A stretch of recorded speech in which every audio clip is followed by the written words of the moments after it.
আজকে আমাদের যে টপিক সেটা হচ্ছে management of chronic kidney disease. গতদিন আমরা আলোচনা করেছিলাম কিডনি ডিজিজের প্যাথোজেনেসিস, কজ এবং সেগুলার সিমটম নিয়ে আলোচনা করেছিলাম। তো আজকে আমরা আলোচনা করব ম্যানেজমেন্ট করবার আগে আমাদেরকে aim of management of CKD এটা ভালো করে জানতে হবে। এইমগুলি হচ্ছে প্রথমে হলো মনিটর দ্য রেনাল ফাংশন একটা, দ্বিতীয় কথা হচ্ছে prevention or slow the further renal damage, prevent or slow the further renal damage এটা একটা।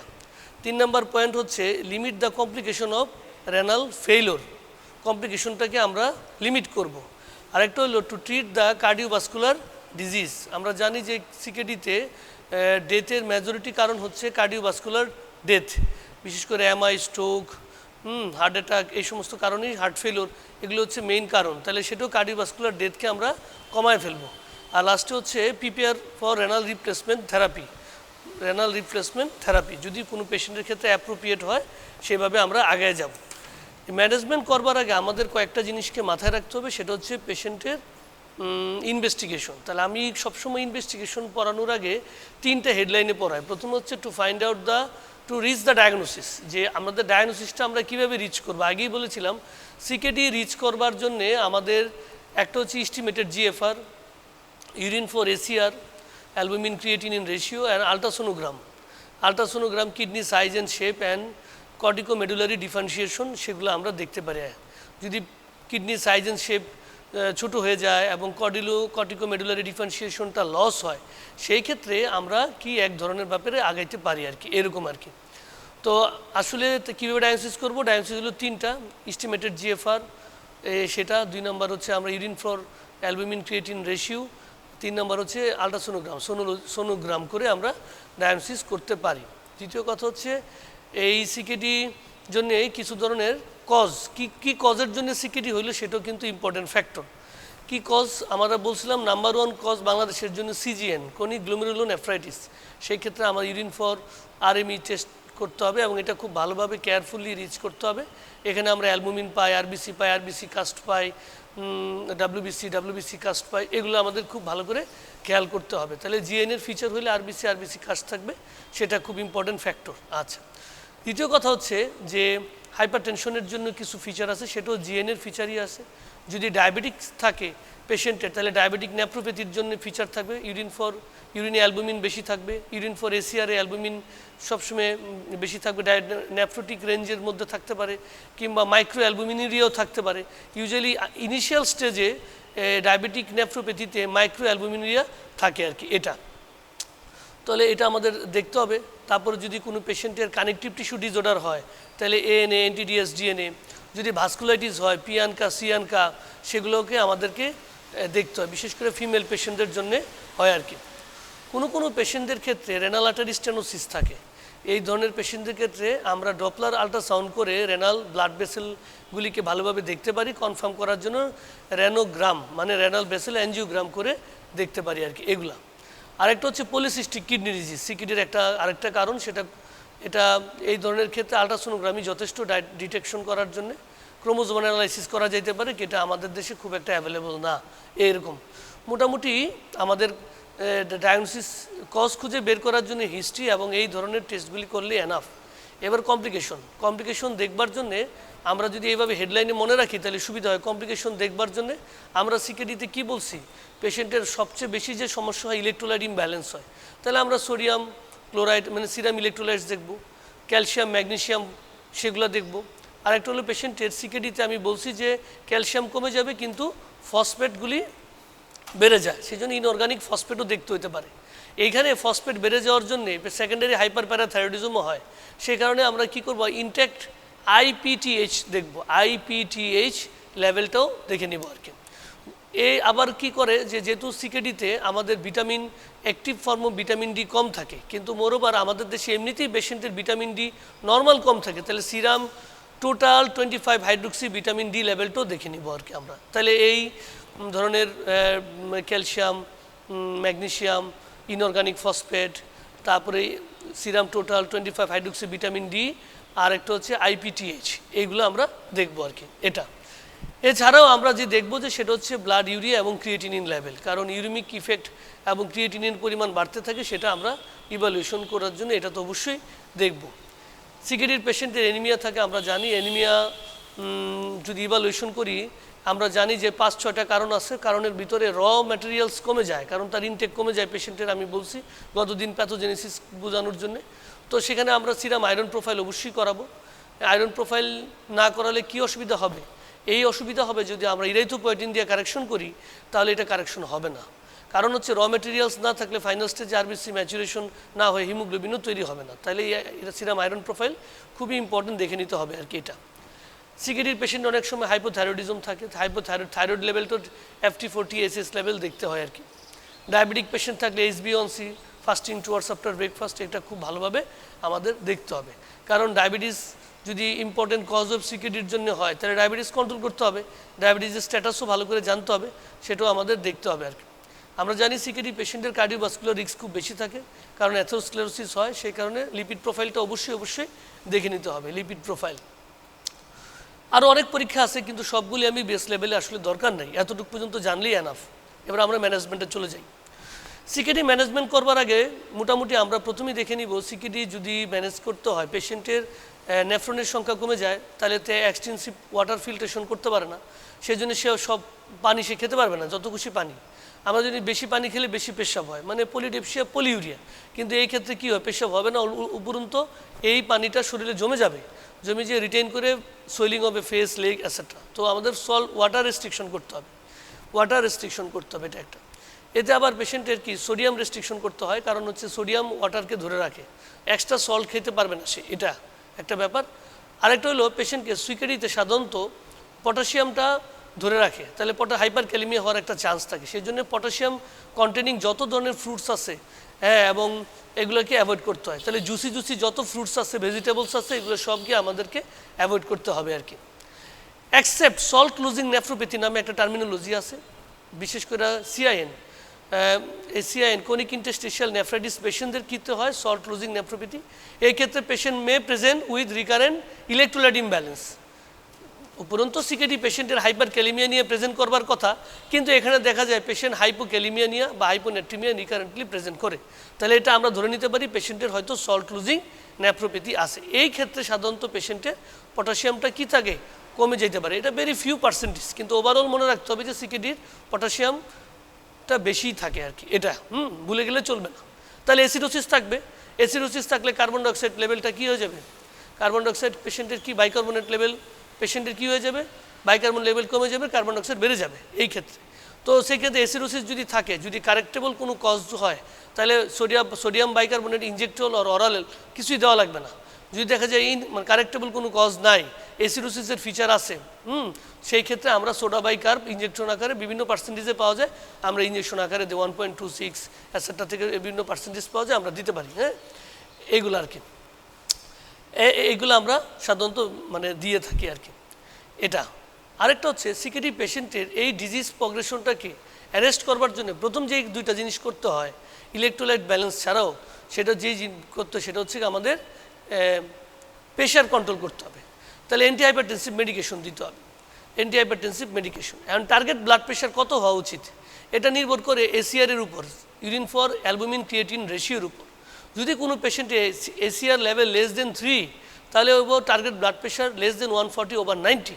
যদি ACR লেভেল থাকে যদি 3 to 30, তাহলে হবে টার্গেট ব্লাড প্রেশার 130/80, মানে less than 130/80।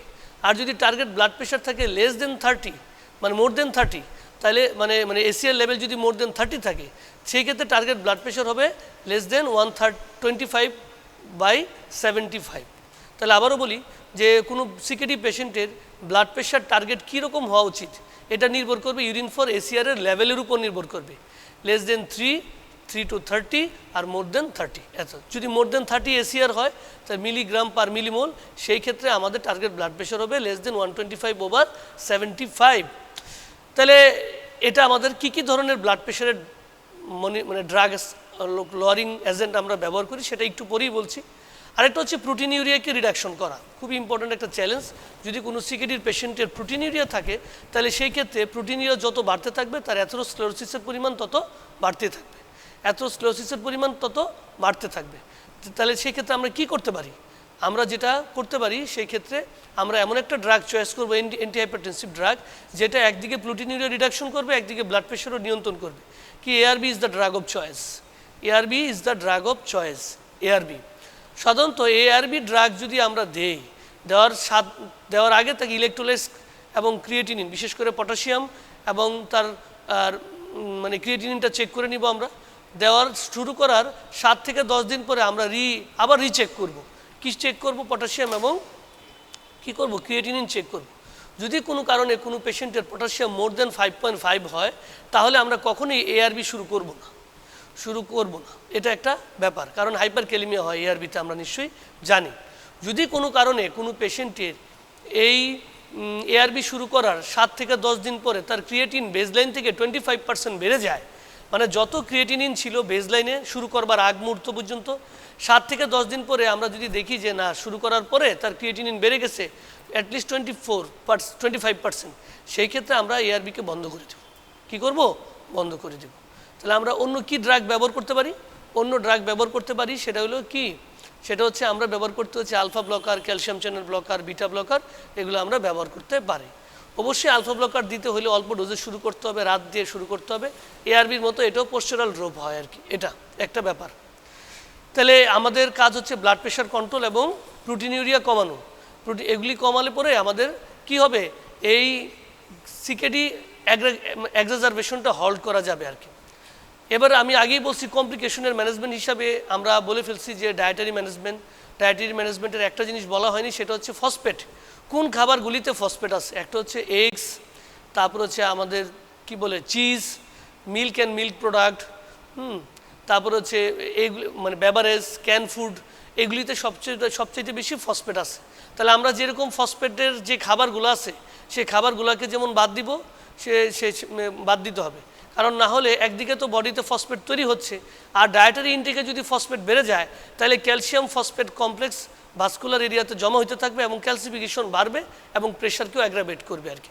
তাহলে সিকেডি পেশেন্টের ডায়েট কেমন হবে? আমি আবারও বলছি যে পেশেন্টের আমরা বলছি যে একটা হলো ফ্লুইড রেস্ট্রিকশন, তো আমরা বলছি যদি পেশেন্টের ফ্লুইড ওভারলোড হয় কিংবা ফ্লুইড জমে যায়। দ্বিতীয় কথা হচ্ছে পটাশিয়াম কন্টেনিং ফুডগুলো সে খাবে না বলছিলাম। আর একটা হলো এক্সট্রা সল্ট সে অ্যাড করবে না, কারণ এক্সট্রা সল্ট কি সোডিয়ামের সাথে ওয়াটারও রিটেইন করে থাকে।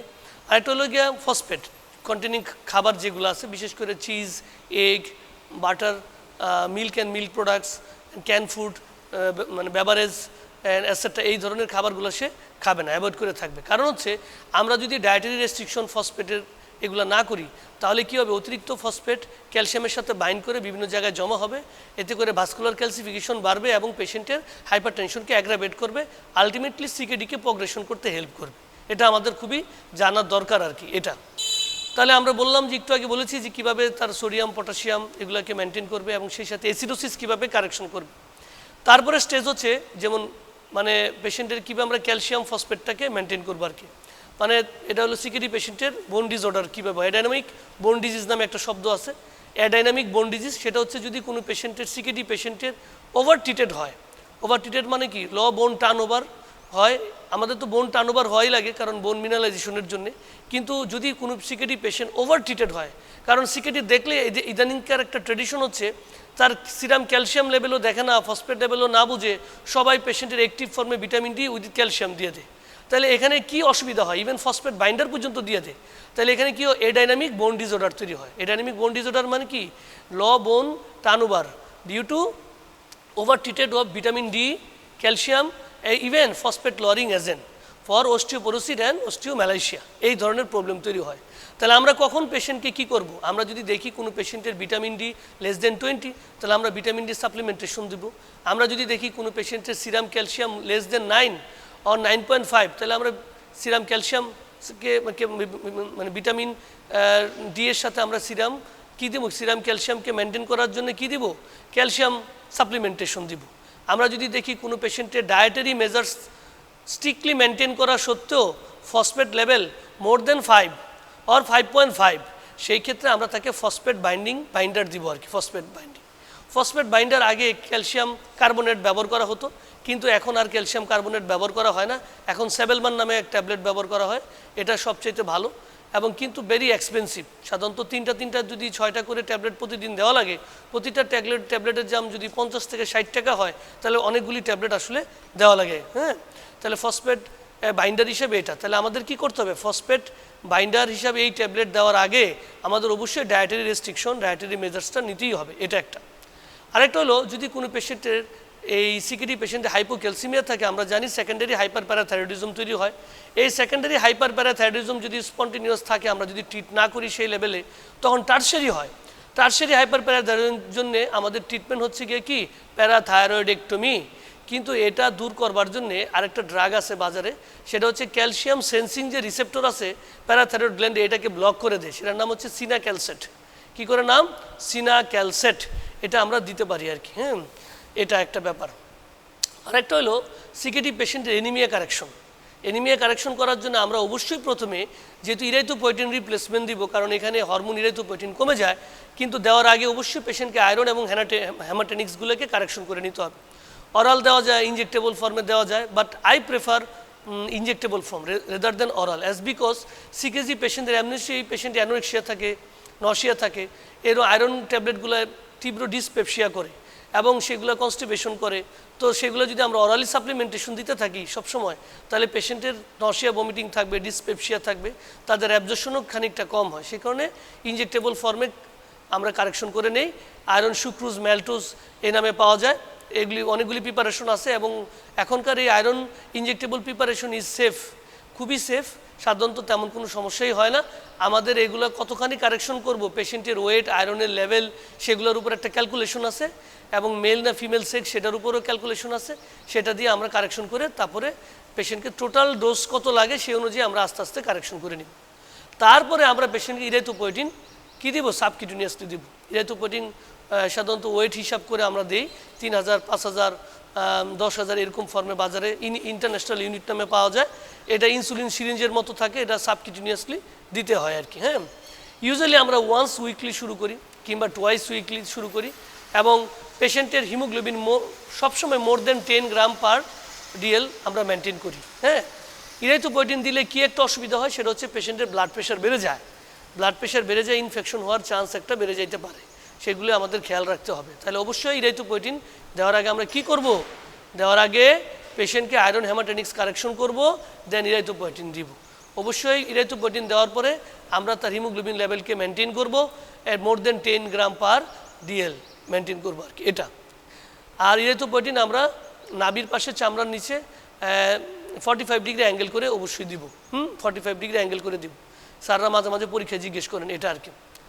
আরেকটা হচ্ছে কার্ডিওভাস্কুলার রিস্ককে অ্যাসেস করে কীভাবে আমরা সেটাকে কমাবো। আমরা জানি এই সিকেডি পেশেন্টের এই যত প্রোটিনিউরিয়া হবে তত অ্যাথেরোস্ক্লেরোসিস বাড়বে। Atherosclerosis not only for proteinuria, আরও অনেকগুলি কারণ আছে, hypertension, dyslipidaemia, hypothyroidism, lifestyle, obesity, etcetera etcetera. অতএব সিকেডি পেশেন্টের কার্ডিওভাস্কুলার রিস্ক কিন্তু হাই। যত পেশেন্ট মারা যায় সিকেডিটি, তার মোর দেন 60% পেশেন্ট কিন্তু কার্ডিওভাস্কুলার কমপ্লিকেশনের ডেথ হয়ে মারা যায় আর কি। বিশেষ করে এমআই, স্ট্রোক, হার্ট ফেলোর এবং এগুলোতে মারা যায় আর কি, peripheral vascular disease and it's complication. তাহলে আমরা কার্ডিওভাস্কুলারকে রিস্ককে কমাবো, সেই ক্ষেত্রে আমরা পেশেন্টকে কী দিব, পেশেন্ট অবশ্যই লিপিড লোয়ারিং এজেন্ট দিব, লিপিড লোয়ারিং এজেন্ট দিব। লিপিড লোয়ারিং এজেন্ট দেওয়ার জন্য আমরা কি করব, আমরা এলডিএল লেভেলটাকে খুবই গুরুত্বের সাথে বিবেচনা করব। এলডিএল লেভেল আমরা জানি, এলডিএল লেভেল সিকেডির পেশেন্ট যদি স্টেজ 4 এবং 5 মধ্যে থাকে, তাহলে আমরা এলডিএল লেভেল বেজলাইন থেকে 50% কমাবো। কত কমাবো, বেজলাইন থেকে 50%। যদি বলে আমার নর্মাল কত, নর্মাল বলতে আসলে কিছু নাই। নর্মাল বলতে কিছু নাই, যখন কোনো পেশেন্টের একটা ইভেন্ট হয়ে যাবে কিংবা তার হাই রিস্ক থাকবে, বিশেষ করে কার্ডিওভাস্কুলার রিস্ক, সেই ক্ষেত্রে তাকে কত কমাবো, বেজলাইন থেকে 50%। যার 126 ছিল তাকে আমরা আর 50% কমায় ফেলবো আর কি। তাহলে আমাদের দুইটা ড্রাগ আমরা সবচেয়ে বেশি ব্যবহার করি, অ্যাট্রোভাস্টাটিন, রসুভাস্টাটিন। এই ড্রাগ দুইটা আমাদের দেশে সবচেয়ে জনপ্রিয়। এই ড্রাগগুলো সিঙ্গেল ডোজ ব্যবহার করতে হয়। আমরা জানি এই লিপিড লোয়ারিং ড্রাগ হলো একটা অ্যান্টিফাঙ্গাল, একটা ফাঙ্গাস থেকে তৈরি করা হয়, অ্যান্টিফাঙ্গাল একটা ফাঙ্গাস থেকে তৈরি করা হয় এবং ইউজুয়ালি এগুলা সাধারণত আর্লি মর্নিং দিলে ভালো হয়।